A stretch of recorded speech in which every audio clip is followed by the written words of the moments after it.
Hai semua, nama gue Ewing dan terima kasih telah memberikan gue kesempatan untuk menemani malam Jumat lo. Mulai dari kucing jadi-jadian sampai ke cerita hantu di sekolah. Berikut adalah 5 cerita paranormal experience ala Ewing HD. Setelah pesan-pesan berikut ini.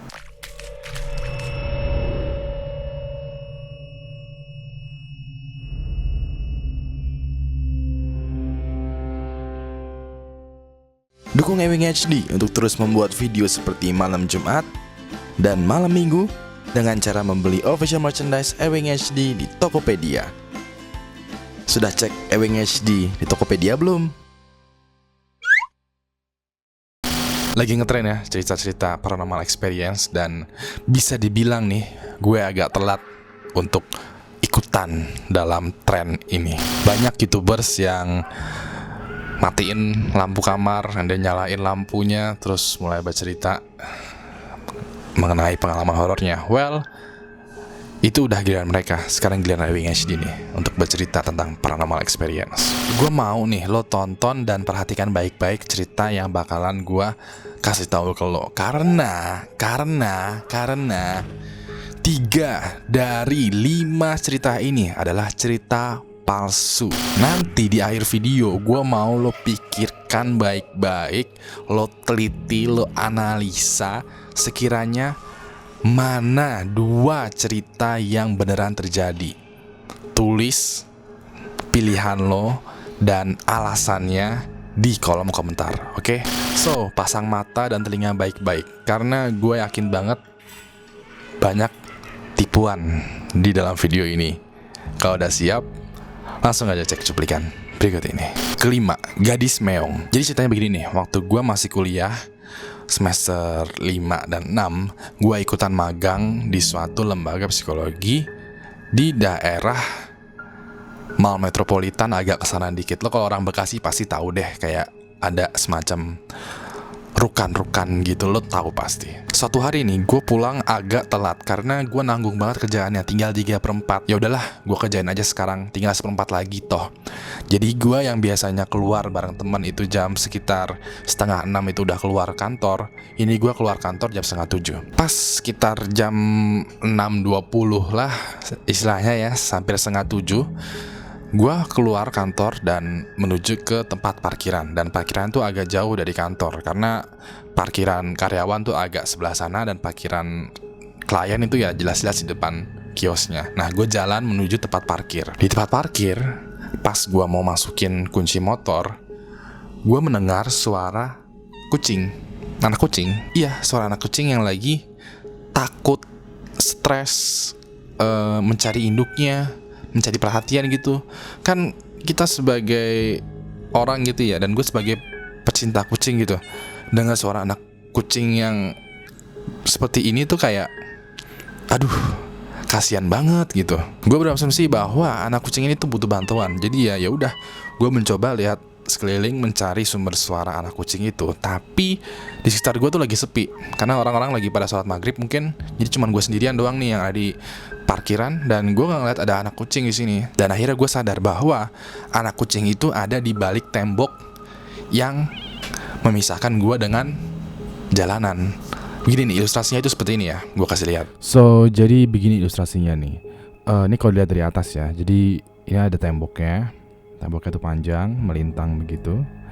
Dan ini dia temboknya. Dan ini ada gua. Ini dilihat dari atas nih gua. Dan ini ada motor gua.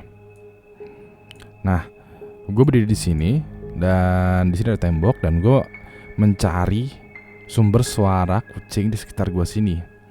Dan gue gak menemukan suaranya. Gue berasumsi bahwa kalau suaranya itu ada di balik tembok sini, ada di sekitar sini. Nah, ya udah deh.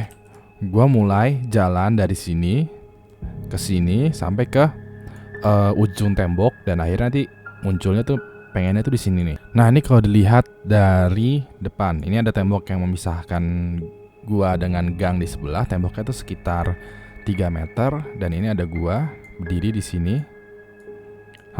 Dan ini adalah gangnya. Gangnya tuh sekitar kecil, sekitar muatnya cuma satu motor, dan ini adalah bangunan lain lagi, bangunan random, gue nggak tahu apa. Nah, gue jalan dari sini menuju berdiri di sini akhirnya, berdiri di sini nih, tepatnya di sini, dan melihat ke arah sini, melihat ke arah ke dalam gang itu. Dan di dalam gang ini, di sini kurang lebih ada semacam kayak sekitar 15 meter ke dalam gang ini. Di sini ada kayak tempat sampah, bukan tempat sampah sih, kayak ada semacam kantong plastik hitam yang isinya itu ada banyak nih kantong plastiknya, yang isinya tuh asumsi gua adalah sampah.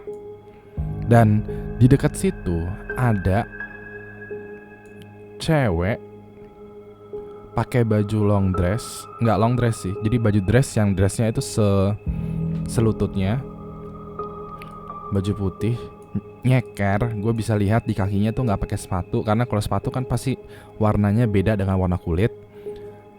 Rambutnya juga nggak panjang, rambutnya tuh sekedar sebahu, sepunggung atas gitu. Tapi dia lagi begini, tangannya tuh lagi merentangkan begini. Dan kalau gue dengar lagi ya suara kucingnya tadi, suara anak kucingnya, gue merasa itu bukan suara anak kucing. Gue merasa itu adalah suara orang yang menirukan suara kucing. Dan entah kenapa wanita misterius yang deket tong sampah ini itu menggunakan suara kucing, kayak mau manggil gua gitu, memancing gua. Ya udah, gue diem aja di sini. Gue kayak, oh ini nggak, firasat gue tuh nggak baik kalau gue kesana. Ya udah, gue balik lagi, buru-buru ambil motor sambil dengerin suara kucingnya itu dan langsung cabut. Gue nggak tahu deh sampai sekarang siapa yang berdiri deket tong sampah niruin suara kucing ini. Keempat, satu lift dengan makhluk halus. Cerita hantu di sekolah itu populer banget, kayak hampir semua orang itu punya cerita hantu di sekolah. Kali ini cerita hantu gue bukan di sekolah, tapi di kampus tempat dimana gue kuliah. Gue selama 2010 sampai 2014 itu gue kuliah di salah satu universitas yang besar yang ada di Bekasi. Gue nggak mau nyebutin mereknya nih, cuman kalau lo tahu gue, lo pasti tahu deh gue kuliah di mana. Dan gedung yang digunakan untuk gue kuliah itu gedung yang memiliki sejarah yang cukup panjang.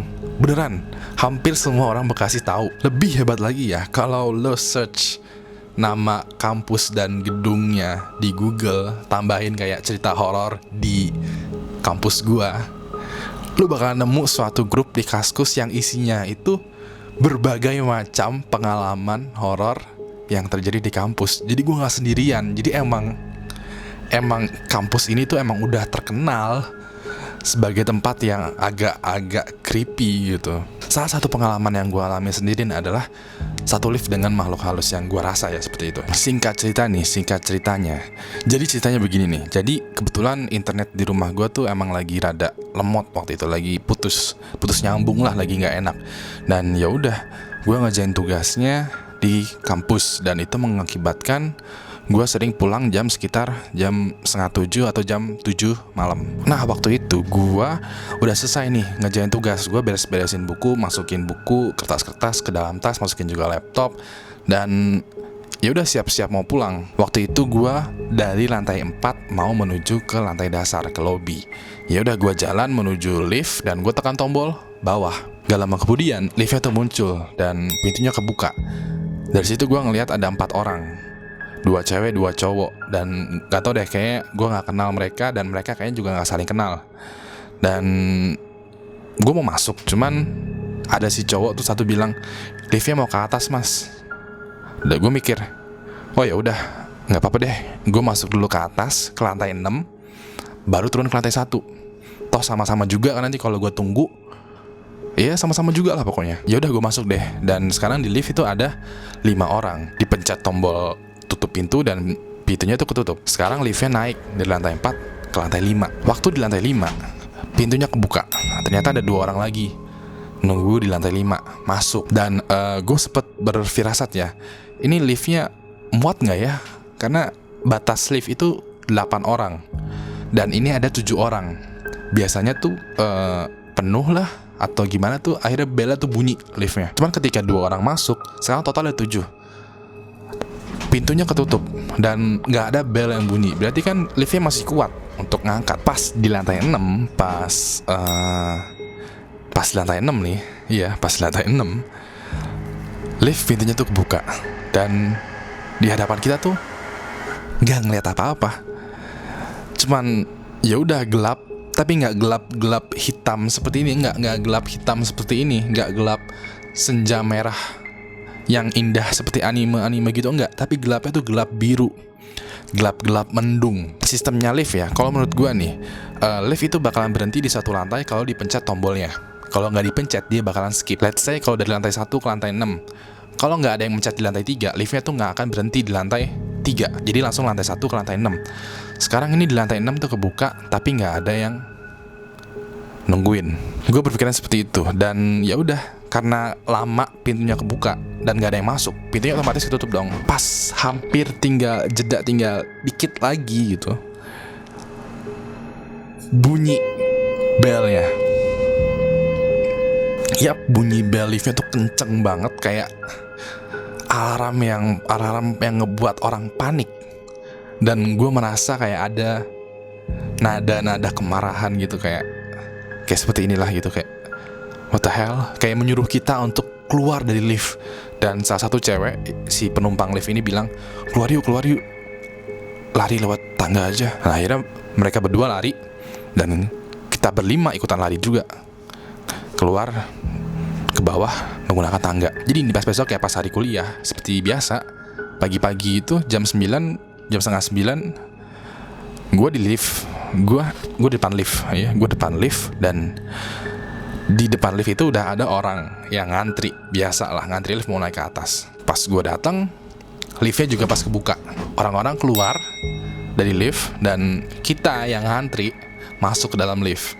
Dan ternyata gue beserta mahasiswa pagi ini ada 8 orang total ya. Pas pintunya mau nutup, ada mahasiswa lagi yang lagi buru-buru banget, yang pengen ikutan juga. Bener, pas dia masuk, liftnya bunyi, tapi bunyinya beda, nggak kayak kemarin. Firasat gue adalah, siapa yang naik di lift kemarin dan siapa yang ganti alarm liftnya. Ketiga, rumah di Candi Ratu Boko. Waktu gue pulang kampung sekitar tahun 2013 atau 2014 ya, gue lupa. Waktu itu gue pulang kampung ke Jogja, dan di sana gue memutuskan untuk traveling sendirian gitu, jalan-jalan ke tempat-tempat eksotis yang ada di Jogja. Waktu gue sampai di Candi, di lokasi wisata Candi Prambanan nih, gue ditawarin paket wisata Candi Prambanan dan Candi Ratu Boko. Setelah selesai keliling-keliling di Candi Prambanan, gue sesuai dengan paket wisatanya ya, gue ke Candi Ratu Boko. Kita kesana naik minibus, dan itu bisa dibilang naik gunung. Jadi Candi Prambanan itu ada di bawah, Candi Ratu Boko itu ada di atas gunung gitu. Jadi ya kita naik minibus beserta dengan peserta-peserta wisatawan lainnya. Nyampe sana ya udah biasa ngikutin tour guide dan lain-lain. Dan gue nyampe nih nemu. Jadi ketika pintu masuk candi atau benteng ya, bisa dibilang benteng itu belok kiri dan itu agak naik ke atas. Pas sampai di atas itu nanti ada kayak gazebo yang ada patung Budanya. Dan di belakang patung Buddha itu nanti ada jalan lagi yang jalannya tuh setapak. Bisa dibilang tuh kayak, gue nggak tahu itu jalan resmi atau jalan yang nggak resmi. Cuman gue masuk situ jalan, dan karena gue pengennya emang eksplorasi tempat itu, karena ya gue nggak mau rugi, gue pengen tahu semua yang ada di situ. Ketika gue lagi mengeksplorasi nih, jadi pertama jalanannya tuh terbuat dari batu, kayak batu bata yang ditumpukin dan akhirnya jadi jalan. Lalu batu batanya nggak ada dan akhirnya tanah, dan tanah nggak ada jadinya tuh rumput yang kalau diinjek jadinya turun, dan rumput itu keseringan diinjak jadinya tuh turun terus, nggak naik. Jadi kayak jalanannya tuh nggak resmi atau gimana, gue nggak tahu. Dan pas itu gue nyampe di suatu tempat yang gue ngelihat nih ada kayak pekarangan. Jadi itu hutan, tadinya tuh hutan, and then tahu ada pekarangan dan halaman rumah. Iya, dan di situ juga gue ngeliat ada rumah yang terbuat dari kayu, yang kalau dipikirin ini bener-bener rumah yang kayak sering muncul di film horor. Rumah-rumah kabin, tau gak lo? Gue bingung nih, loh kok ada rumah kabin di sini? Apakah ini emang tempat paket wisata, yang tempat penginapan, atau hotel, atau apa? Tapi gue ngelihat ini cuma satu rumah. Biasanya kan mungkin kalau cottage, ya kalau cottage kan banyak, nggak mungkin satu doang dong kalau cottage. Tapi cottage kan bisa ada 10 atau 13 atau berapa, berbagai macam cottage. Ataupun rumah warga ya juga nggak sendirian. Ini benar-benar sendirian, cuma satu doang. Dan itu ada halamannya dan dipagarin sama kayu-kayu yang udah kering gitulah. Dan rumahnya tuh udah bobrok, atapnya juga udah mulai turun, apa sih? Langit-langitnya mulai turun, jendelanya pecah. Terus di pintunya, di sekitar terasnya, gue ngelihat ada sesuatu yang digantung, kayak dahan ranting diikat tali terus digantung. Jadi kayak semacam bunyi-bunyian gitu kalau kena tiup angin. Ngerti nggak? Gue merasa ketika gue ngelihat itu, gue merasa kayak ini gue benar-benar ada di film horor. Ini nih yang terjadi di film horor, dan gue menjadi pemeran utama dari kejadian ini, dan kejadian itu kejadian nyata. Jadi ya udah, gue coba deh 1 kaki, 2 kaki, 3 kaki, 3 langkah, maksudnya 3 langkah mendekati rumah itu. Dan pas gue nggak ngedip nih, gue deketin pelan-pelan. Dan pas gue udah sekitar hampir 6 atau 7 meter, gue ngeliat di jendelanya tuh kayak ada bayangan yang bangun. Kayak lo bisa melihat di bayangan gue di sebelah kiri nih, sebelah sini nih. Itu kayak, nah begitu, kayak bayangannya tapi hitam doang, nggak ada orangnya. Dan itu ada kelihatan di jendelanya, di kacanya itu kayak ada yang gerak. Kayak gue langsung kayak oh my god gitu. Kayak gue nggak teriak. Dan gimana ya, gue tipikal orang yang kalau emang dalam bahaya gue diem, nggak panik, nggak apa, cuman kayak bengong aja gitu, kayak kaku badan gue gitu. Gue langsung shit, gue mesti kabur. Dan gue kabur dari tempat itu, gue lari sekencang mungkin. Dan akhirnya balik lagi ke patung Buddha, dan gue diliatin sama turis lain kayak, kenapa lo? Gitu, kayak mukanya tuh begitu, cuman dia nggak bilang kenapa lo, kayak mukanya heran gitu, kayak lo kenapa? Gue langsung lari ke bawah dan berteduh dan minum air. Jadi ini buat lo yang kebetulan tinggal di Jogja, atau emang tahu tentang Candi Ratu Boko, mungkin lo bisa datengin rumah itu dan tulis di komentar di bawah, sekiranya tuh rumahnya tuh rumah apa sih sebenarnya. Kedua, gagang pintu. Bisa dibilang nih, salah satu tempat yang mengerikan adalah 1, sekolah, 2, rumah sakit, 3, hotel, 4 adalah kos-kosan. Salah satu kejadian horor, salah satu paranormal experience yang gue alamin ketika gue ada di kosan adalah, ceritanya begini. Gue waktu itu main ke kosan teman gue yang ada di Jatinangor, dan di sana gue nginep 3 hari 2 malam. Cowok ketemu cowok, apalagi sesama gamers. Wah udah, kerjanya tuh main dari pagi, siang, sore, malam, begadang. Itu main game terus aja berdua. Pas di malam yang kedua nih ya, kita lagi main game. Dan di sekitar jam setengah 10-an, jam 10 ya, hampir mendekati jam 10, kita berdua lapar. Teman gue bilang, bro makan yuk. Gue bilang, gue lapar sih, cuman udah jam setengah 10, gue malas keluar juga. Dan ya udahlah, bawa tidur aja, besok pagi aja makannya sekalian. Cuman oh enggak, Wing, ayo makan yuk Wing. Makan apa kek? Gue lapar nih. Dan yaudah, beli apa kek, lo kan yang tahu tempat makanan di sini gitu. Dan dia bilang, beli nasi goreng aja di depan. Yaudah yuk, mau beli, yuk beli. Tapi lo aja yang beli, males gue, mager. Gue bilang gitu. Dia langsung, ayolah Wing, berdua. Enggak, lo aja. Dan akhirnya kita sweet, dan gue yang menang. Dan dia akhirnya yang beli nasi gorengnya. Dia keluar, dan nasi gorengnya tuh kayak ada di ujung gang gitulah pokoknya. Agak nggak jauh, tapi nggak dekat juga. Jadi kayak di ujung gang sekitar 15 atau 20 meter dari kosan gitu. Gue di kosan sendirian, gue ngelanjutin main game dong. Gak lama, baru sekitar 5 menit, 7 menit, 10 menit, gagang pintu yang kamar temen gue ini itu gerak sendiri. Geraknya tuh kayak ada orang yang memaksa untuk masuk. Gue pikirannya pertama adalah bahwa teman gue itu udah balik dari nasi goreng. Mungkin nasi gorengnya tutup, atau nggak jual, atau gimana, atau dia nemuin makanan lainnya. Akhirnya dia balik ke kosan, dan ketika nyampe kosan, dia ngiranya dikunci, pintunya mampet gitu. Makanya gue bilang gini, buka aja, nggak dikunci kok pintunya. Dan gak lama, kan dipaksa-paksa gitu. Dan gak lama diem, gagang pintunya tuh diem. Dan gue nungguin teman gue masuk. Ternyata ya hening aja, nggak ada apa-apa, langsung bunyi lagi. Dan ini makin keras, makin heboh. Dan gue bingung, ini siapa yang ada di depan pintu? Pikiran gue pertama adalah maling, karena ya kosan gitu. Yang gue kira adalah maling gitu. Jadi gue langsung ngambil tongsis gue, beneran gue ngambil tongsis ini nih, tongsis mini, tongsis yang ini persis yang gue ambil nih. Nih lo bisa lihat sendiri tongsisnya, iya, tongsis, iya, ini seperti inilah, kecil gitu, bisa dipegangkan dan ujungnya tuh kayak lumayan keras lah kalau dijadiin senjata gitu pokoknya. Dan siap-siap aja gitu kalau ada maling ya gue mesti ngelawan maling itu. Dan pintunya pun masih ini keras banget. Dan gue udah siap-siap, udah pasang badan, udah pasang mental dengan hal yang bakalan terjadi. Nggak lama kemudian pintunya berhenti lagi. Gagang pintunya tuh nggak, tapi berhenti, crack, dan nggak kebuka, tetap tutup pintunya. Dan gue pun pasang badan, pasang mental, pasang pikiran yang lebih kuat lagi, karena bisa jadi ini teman gue yang nge-troll atau emang bisa jadi. Dan pas gue buka pelan-pelan, apa yang gue lihat coba? Gak ada apa-apa di depan pintu kamar kosannya. Pertanyaannya adalah siapa yang ada di depan kosannya itu? Pertama, di waktu subuh.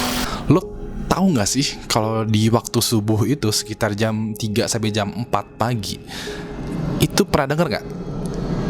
Entah itu ustadz lo atau guru agama lo bilang bahwa setan itu berkeliaran di jam subuh sambil bawa selimut domba, supaya orang yang tertidur tidak bangun ketika mendengar azan. Ini kejadian pas subuh. Jadi ini kejadian nih pas gue masih alim. Pas gue masih berjuang demi UN dan ujian masuk universitas. Gue tuh alim banget, mendadak alim. Lo juga pasti mendadak alim ketika udah dihadapin UAN. Mendadak ikutan ruqyah, nangis-nangis depan ustadz minta. Bah, mati. Damn, habis baterainya. Yo, iya habis, sialan. Ya, jadi kameranya tadi sempat mati ya. Nggak tahu baterainya habis atau kenapa cepat mati.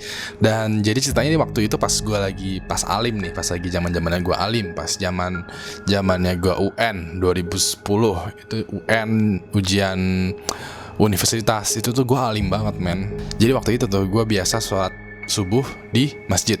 Jadi jam 3:30 gue udah bangun dan udah siap-siap. Terus sekitar jam 4 sebelum azan subuh gue udah ke masjid bareng bokap gue. Nah kejadian ini terjadi pas gue kesiangan bangun subuhnya. Jadi biasanya bangunnya itu sebelum azan subuh nih, sekarang gue bangun pas azan subuh. Nah pas gue buka kamar, gue menuju ruang keluarga, bokap gue udah nggak ada, udah pergi duluan ke masjid, sedangkan gue masih di rumah. Jadi ya udah gue buru-buru langsung siap-siap, pakai baju muslim, wudu dan lain-lain menuju masjid. Pas di jalan nih, gue di jalan tuh pakai sarung, pakai baju dalam sama baju muslim. Jadi gue tuh sambil ngancingin baju muslim gue. Subuh itu tuh berasa dingin banget men, kayak I don't know, kayak berasa itu lebih dingin daripada subuh-subuh lainnya. Entah mungkin habis hujan, kabut, atau pagi hari yang emang lagi dingin, gak tau lah kenapa. Gue lagi jalan sambil ngeliatin jalan, sambil ngancingin ini, gue ngeliat di depan gue tuh di genteng ada putih-putih. Gue berpikiran bahwa kalau itu adalah bendera merah putih, bendera Indonesia, yang kelihatan cuma putihnya doang, karena merahnya mungkin ketutupan gelap. Jadinya yang kelihatan cuma putihnya doang. Jadi kayak bendera berkebar di atas gentengnya. Ya udah, gue bendera aja. Pas gue ngancingin lagi, ini kejadian cepet banget nih. Pas gue ngancingin lagi, pas gue nengok ke bawah sambil jalan, gue ngeliat kaki orang men. Kaki orang kayak ada seseorang berdiri di hadapan gue. Dan gue langsung kayak diem. Waduh. Gue diem ngeliat ke bawah dan gue diem. Dan gue tahu nih kalau di depan gue tuh tadinya tuh gak ada orang. Gue tahu di subuh hari gitu, mana ada orang kakinya nyeker jalan ke masjid. Dan gak masuk akal itu. Gue langsung berpikiran cepat, wah ini bukan manusia nih. Ini kayak, gue merasa ini kayak ada yang godain gue nih. Gue liat ke atas, tadinya begini, gue liat begini. Yang gue liat apa coba? Gak ada apa-apa. Kakinya tuh hilang. Kakinya ya, yang gue ingat tuh kakinya tuh kaki orang dewasa nyeker. Dan ya udah kaki doang, nggak pakai sepatu, nggak pakai sendal, nyeker gitu doang udah. Gue liat nggak ada apa-apa. Gue liat sekitaran gue gitu kosong-kosong aja, sepi. Ya wes, gue lanjut lagi ke masjidnya. Kira-kira tuh kaki siapa ya? Terima kasih telah memberikan gue kesempatan untuk menemani malam Jumat lo. Gue udah merasa nggak enak nih, dari jendela tuh kayak ada yang ngintip atau gimana gitu. Gue merasa nggak nyaman nih, udah mulai dengan cerita paranormal experience. Katanya tuh kalau kita cerita-cerita horor didengerin sebenarnya sama si makhluk-makhluk paranormalnya. Jadi ya nggak tahu dah, gue udah mulai dingin gemeteran gimana gitu. Jadi jangan lupa like, share, dan subscribe. Kasih gue jempol ke atas kalau juga video ini, kasih gue jempol ke bawah kalau memang video ini membosankan, dan follow juga berbagai macam sosial media gue lainnya. Linknya ada di deskripsi. Terakhir, nama gue Wing, dan sampai jumpa lagi di malam Jumat selanjutnya. Goodbye.